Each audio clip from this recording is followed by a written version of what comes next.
Now today we decided we were going to come out here to Antietam and kind of do a general tour. We're usually explaining battles, but a lot of times people like to see the place for themselves and they like to see what's available. And here lately I've been doing a lot of that.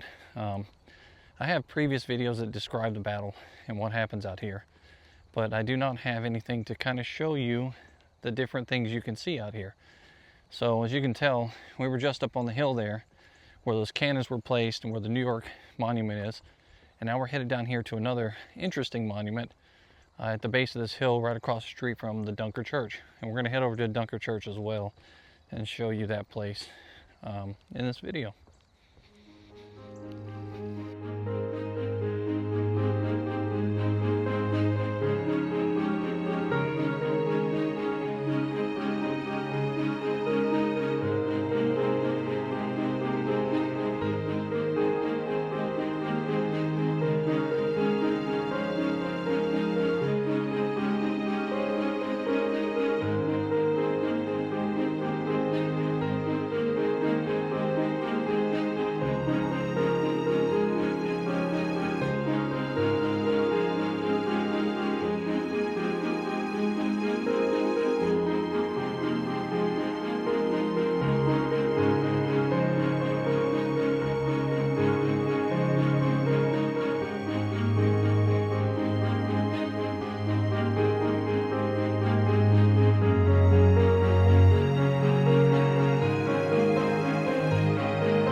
I'm coming up on the Maryland monument now.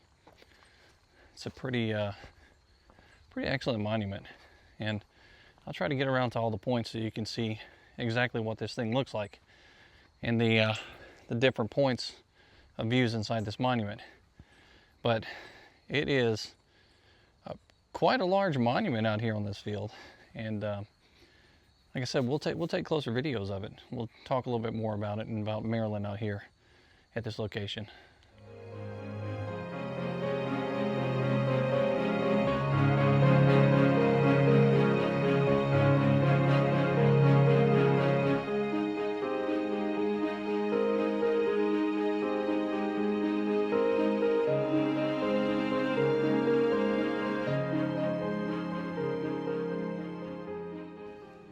So I decided to flip this camera around so you can see what we're looking at here. This Maryland monument is kind of a combination monument. It wasn't dedicated just to the Union soldiers that fought for Maryland here. It was also dedicated to the Confederate soldiers as well, because Maryland had both Confederate and Union soldier regiments fighting here in Antietam. And on this side you can see this talks about the Walcott's 1st Maryland Battery at Antietam. And then as we slide around here, the facing side of the Dunker Church is the charge of the 2nd Maryland at Burnside's Bridge. So that's this portion here. And then of course, when you get around to this side, you start looking at it and going, whoa, wait a minute. We have Brockenbrough's Maryland Battery, Confederate States, repelling a charge at Antietam. And the detail is pretty cool.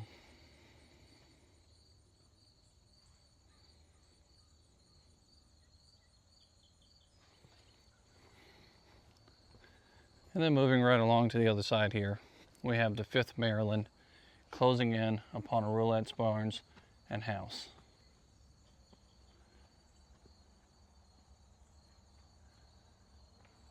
Some pretty amazing stuff.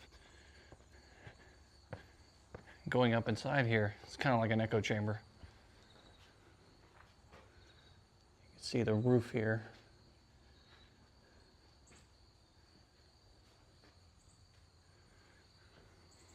And then again, there's more information about the units on the inside. 1st Maryland, 3rd Maryland, Battery B, Snow's 1st Maryland Light Artillery, 2nd Regiment Maryland Infantry, Baltimore Light Artillery with Confederate States, Purnell's Legion Infantry from the USA, Walcott's Battery, and then the 5th Regiment of Maryland.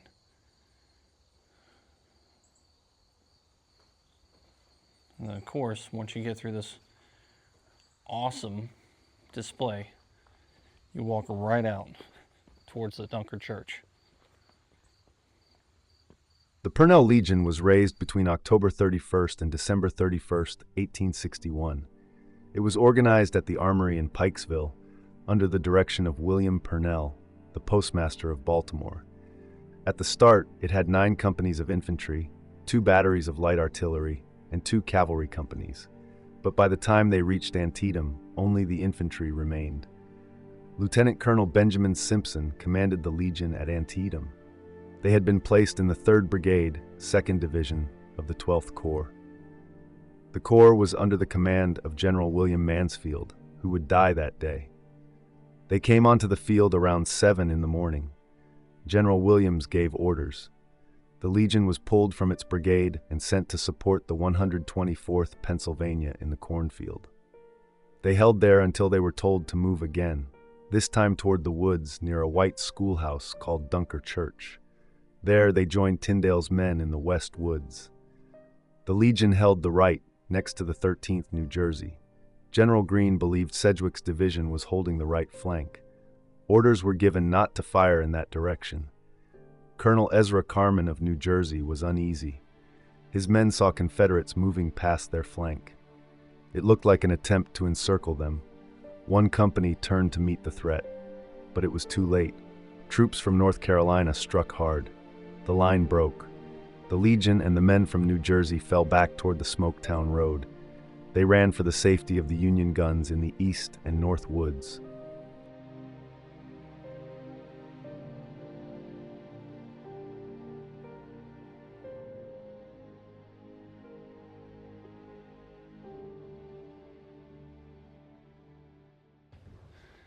So here we are inside the Dunkard Church. Now, this isn't the original church. This is a rebuilt structure because this church was pretty much destroyed at one point in time. But this is roughly what it would have looked like on the inside. Imagine if you were held up inside this place and the worst battle in the world was happening all around you here. Not to be mistaken for Dunkin' Donuts, like my kid said. The Dunkard Church.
Well, that was a pretty cool trip there to the Dunkard Church. I'm going to head back up to the visitor center here and then switch out to the gear I normally use. This gimbal isn't exactly working the way I hoped it would. That Dunkard Church back there, seeing stuff like that and being on the ground here and even walking up this hill, this grade here towards the visitor center, looking at those cannons, it really makes you appreciate the struggle and the fight that happened here in Antietam all those years ago in 1862. Had Special Orders 191 not been found, Antietam likely wouldn't have happened. Also, McClellan, he receives a bad reputation after that. And it's not necessarily because he didn't act the way that he should have acted, but more so because he decided to run for president. Political powers at the time decided to go on a smear campaign of General McClellan. And had he not ran as a Democratic nominee against Abraham Lincoln, perhaps this story might have been told a little bit differently with Special Orders 191. The 3rd Maryland Infantry was formed between June 18, 1861 and February 17, 1862 in Baltimore and Williamsport. At Antietam, Lieutenant Colonel Joseph Sudsberg led them. The regiment was part of the 2nd Brigade under Colonel Henry Steinrook in the 2nd Division of General George Greene's command. The corps was under General William Mansfield, who was killed that day. After the Confederate right was pushed back, Steinrook's men moved through the East Woods. They crossed open fields near the blackened ruins of the Mumma farm and stopped behind a ridge just east of the road. From there, with help from Rhode Island batteries under Monroe and Tompkins, they held the right flank of French's division and drove off several Confederate attacks. Around 10:30, the brigade crossed the road and entered the West Woods, just left of Dunker Church. Their line ran opposite Greene's other units, across from where the Purnell Legion had gone in.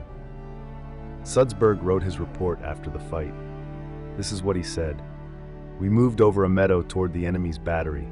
They had shelled us hard as we came out of the woods. We reached a rise and were told to lie down and wait for our own battery. A section came up and unlimbered. Then a full battery, they said it was Knapp's, arrived and opened fire. Enemy infantry moved in from the right, aiming to take our guns. We stood, fixed bayonets, and charged past the battery. The guns fired canister and broke the enemy line. We chased them across the fields and over the road from Bakersville to Sharpsburg. There was a church or a schoolhouse there, ringed by woods. We drove them out of the trees and held that ground for nearly 2 hours. They were in the cornfield ahead. They had numbers. Their fire was heavy. Most of my men fell there. I brought 148 into the fight. 1 was killed. 25 were wounded. Some of them are dead now. 4 are missing." After that, the 3rd Maryland fell back with the Purnell Legion and the rest of Greene's men. They returned to the East Woods. Their part in the battle was over. The fight shifted south to a sunken road that ran through the fields like a wound. Later they would call it the Bloody Lane. Confederate soldiers from Alabama and North Carolina under D.H. Hill held the road. It was deep, 5 feet in some places. They stacked fence rails along the edge for cover. The Union came at them in waves, but the road held. The men in gray did not break yet.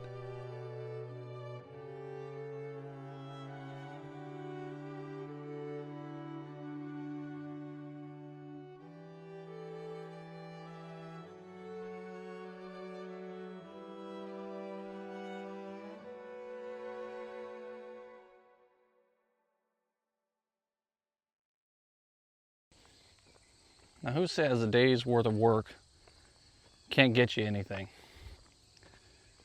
Well, they would be wrong if they were talking about Mr. Mansfield here. There is quite a large monument that's here at the corner of this avenue where the tour stop, number 3 is. It's right here behind me. And I will flip the camera around so you can see it for yourself. But Mansfield was only in charge for about a couple of days. He was green. He didn't really have a lot of experience being in command of people. And he gets his wish, and he ends up here in Antietam in charge of a very large body of men. And his inexperience starts to show right away. When he gets out here to the field, he deploys a unit out here in this field behind me. And as he comes upon them, he starts yelling at them to stop firing because he thinks that they're firing into their own men. But come to find out, they're firing into the Confederates, and they tell him so. And he yells, "By God, I believe you're right," or something to that effect. The moment that he does that, he's struck, hit, and mortally wounded. 2 days after taking command, the man would end up basically dead here in Antietam. And we're going to walk down here towards this upside down cannon that's here in Antietam on the field.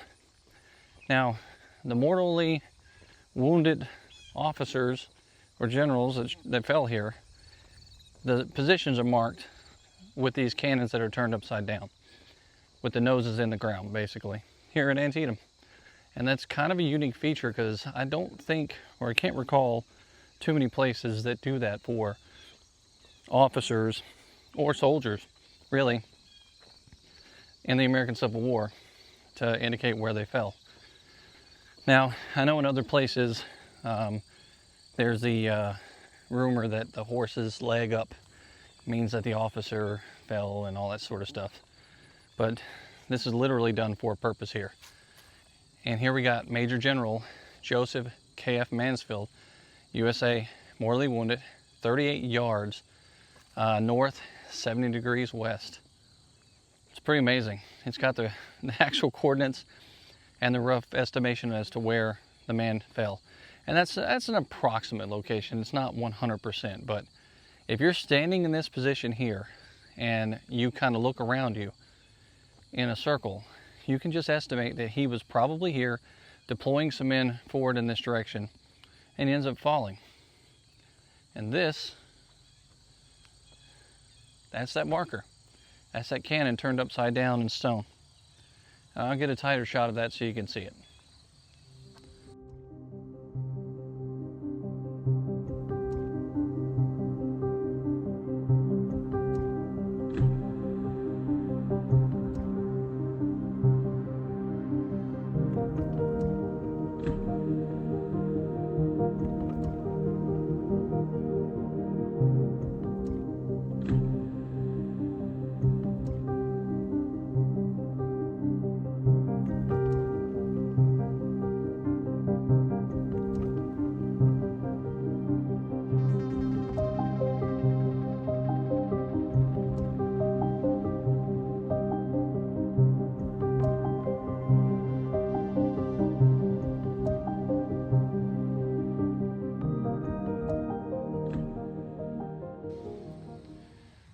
Mansfield men deploy from off in this direction where that truck is over there.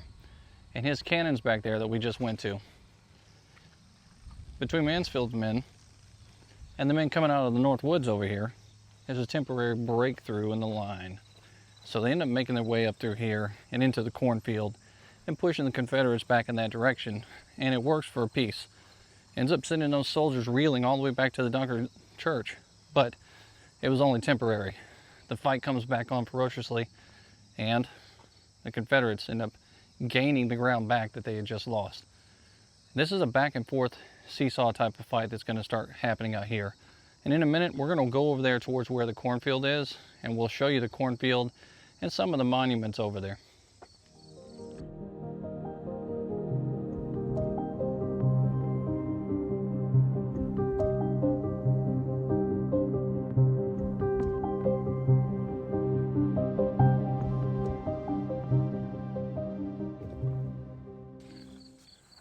So now imagine you're a soldier fighting in this cornfield. And here we are. We have all this nice dead corn around me here. It's a little bit above my head. And you're marching along. You got the guns going off, the bullets whizzing through this stuff, making all that noise. And then you pop out on the other side.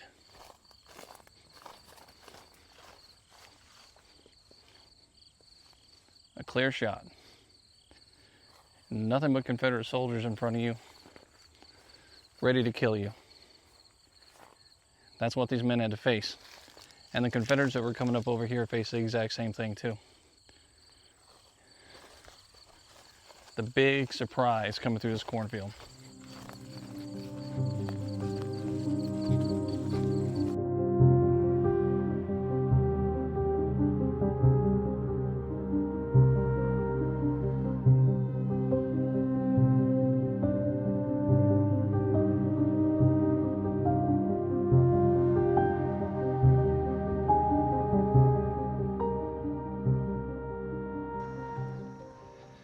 So now we're at stop number 5 on that tour, and this whole area here at the West Woods can be extremely confusing, so I recommend that you use the maps that are provided in that guide.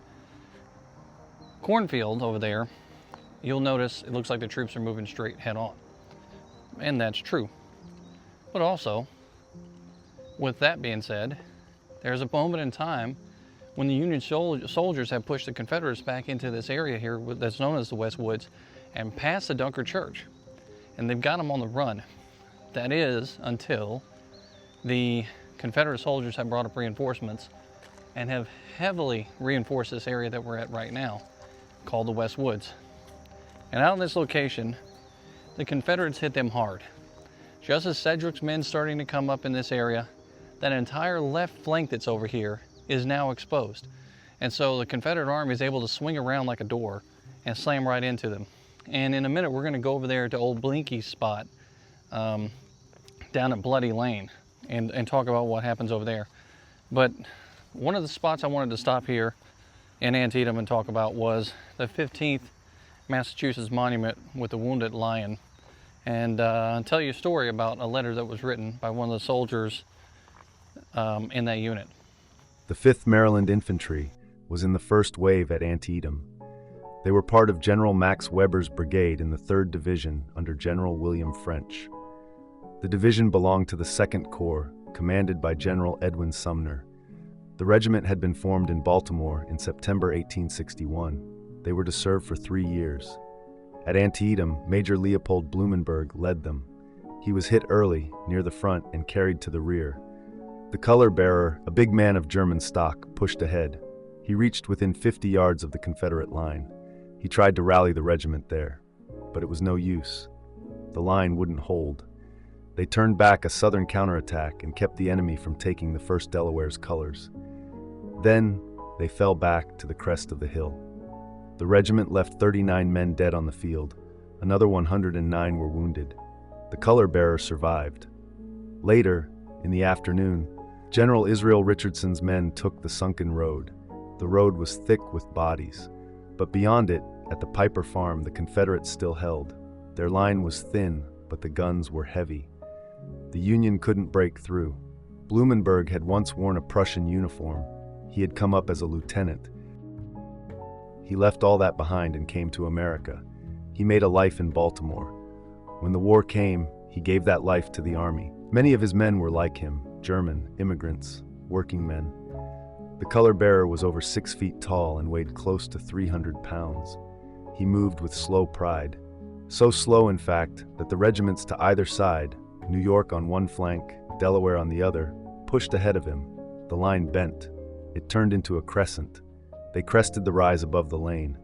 Confederate troops under Robert Rhodes were waiting.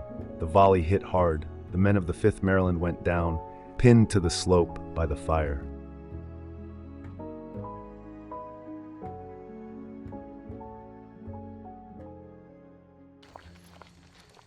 So in that lane right back there, right where that brick wall is, if you will, a colonel fell. His name was Charles II. Charles II was from South Carolina. He had a very ornate sword that was given to him from his graduating class. He graduated top of his class as a cadet in South Carolina. He was mortally wounded back there and had that sword on his lap and was clutching it for dear life. A soldier came up thinking he was dead, grabbed that sword. The man woke up and clutched it to his chest, and that soldier left him alone. Well, eventually, the sword was stolen and never returned, and his family languished for a long time wondering what happened to him. But it's supposed that in the picture that Brady took out here on the field in this sunken road, that the man on the end, on the right-hand side, is actually Charles II. And I'll post that picture up here if I can get a good copy of it, so that you can see that photograph of Charles II laying there as one of the dead of Antietam. It's a pretty amazing story, and you can walk right here and be at the place where that happened.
So last but not least, right here behind me is Piper's Cornfield. This is where the Confederates are now driven out to. They're going out back across this field, and they have to reorganize and get back with the main body of Confederate soldiers. Artillery is sitting up on the crest line over here at Piper's Cornfield. John Pelham's actually out here somewhere fighting too. And the, not particularly in the Piper's Cornfield, but he's actually out here as an artillerist in Antietam. But these men are back here trying to re-engage the fight that's happening out here for Bloody Lane, and it's a really dangerous situation for them to be out here fighting in this position.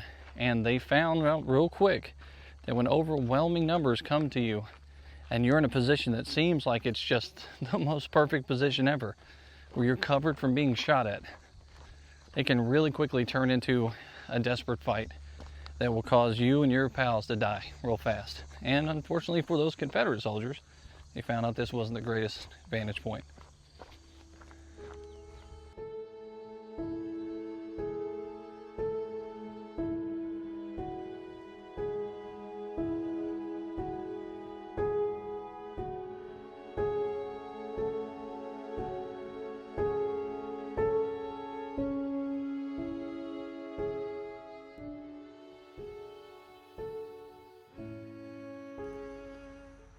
And normally when I come out to American Civil War battlefields like Antietam, I like to go out to the cemetery and talk about the soldiers that are buried out here, sometimes find a Medal of Honor recipient or something like that. But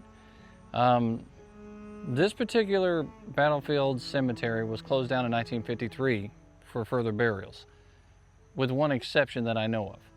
And he's buried right here. It's Patrick Howard Roy, fire controlman in the U.S. Navy. He was born March 6, 1981, and he died October 12, 2000.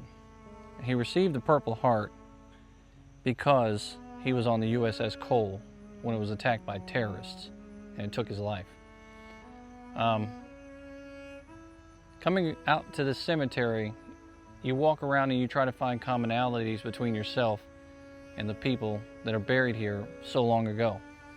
But for myself, this was a very strange coincidence because I was in the U.S. Navy for a long time.